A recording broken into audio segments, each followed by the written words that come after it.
Бәрін қызларға искеткіш көңілі келіп шыққан. Енді аш су темасына бір кіріп кеткеш, анан тезгіне шығасы келме.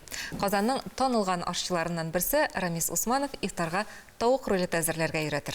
Жынан да 17-16 сағатлар тиресі ораза тұтанасың, кешеткеш күннәс ашысы келе екен ол.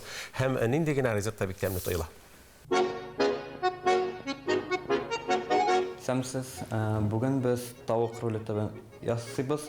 Аның ішлігі үшін шпинат, сыр алабыз, гарнир үшін қарабыдай анынан тықмаш, ешілшелер. Тауық түшкәсін үшкәртәбіз, шулай тұрып. Чүкіш ярдәмінде біз аңа формай бірәбіз, емішартабыз. Пленка бізге тауық етін форма тұтырға ярдәм еті.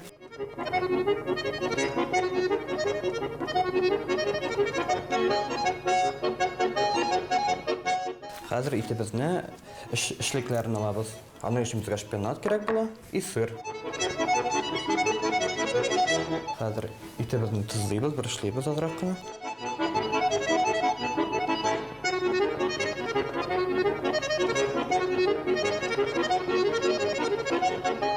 Шпинатны свежен алсақ та бұла, и қатырылған алсақ та бұла. Біз қазір уақытта қатырылған шпинатны алабыз. Қазір біз бұңар форма береміз.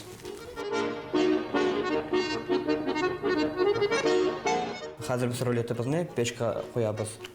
Аның үшін бізге 200 градус 15 минут уақыт тәлеп етілі. Рулетімізді қойдық пешкаға. Қазір біз гарнир ясыйбыз.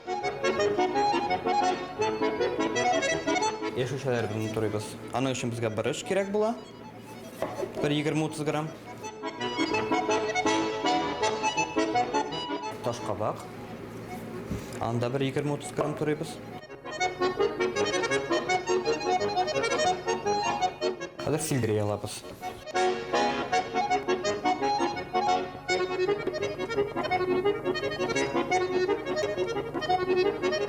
Сарымсақ салабыз.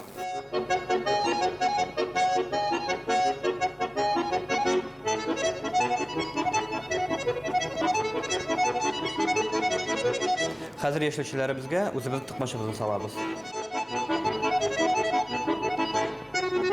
Тұқмашымызға соя соус салабыз, азырақ қына.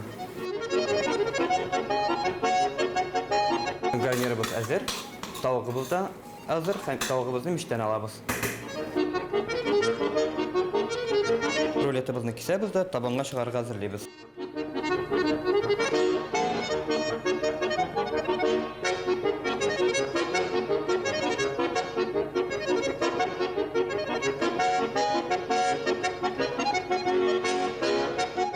Соусымызға біздің петрушка, базилик, кедровая орешка, шунасын сыр кірі, қаты сырлардан и зәйтүн майы. Һәм бұл біздің кептірілген зәйтүнлер, шулармен безейбіз. Біздің ризығыбыз әзір, ашларығыз тәмлі болсын.